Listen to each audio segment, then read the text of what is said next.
Usa ka resolusyon ang giduso sa Davao City Council aron awhagon ang LTO 11 nga silutan og suspensyon o revocation sa driver's license ang mga malapasong motorista nga malambigi sa disgrasya tungod nagmaneho nga lango sa ilim ng makahubog o nakadroga. Ano yung report ni Argil Relator?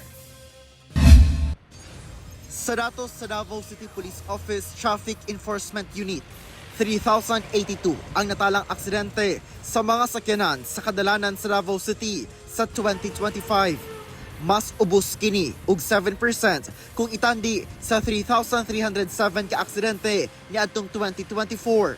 Majority o 97% human error ang hinungdan sa aksidente.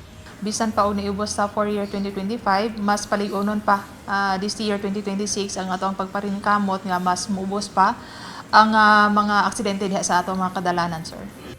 Busa si Councilor Diosdado Angelo Mahipos Jr.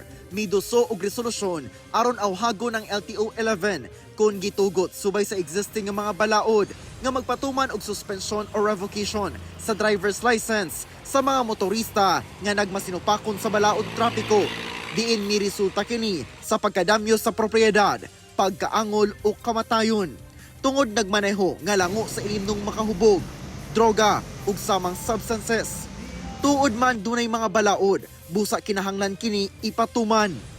Not all tragedies on the roads are accidents. An accident suggests inevitability. But when a vehicle is driven by someone who is drunk, reckless, overspeeding, or in clear violation of traffic rules, what follows is not fate. It is negligence, Your Honor. And negligence, when it results in injury, damage, or death, is conduct the law already knows how to address. Lakip sa gipanawagan ang pag-institutionalize sa mandatory reporting sa City TMO, Traffic Enforcement Unit o DCPO ngadto sa LTO 11 sa tanang aksidente sa kadalanan nga miresulta sa pagkaangol, pagkamatay o pagkadamyo sa propiedad.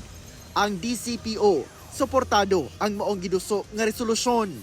Kani magpasalamat gid mi ani, sir, para ma-disiplina ang mga drivers nga abusado diha sa mga kadalanan o dili disiplinado, dili magrespeto sa ato ang speed limit nga naata diri sa ato ang siyudad sa Davao. Now, sa part sa Davao City Police Officer, buhaton namo ang ika-contribute para mas mo lesser, sir, no, ang ato ang problema diha sa kadalanan sa mga insidente kay Kauban si Melchor Awing sa kamera.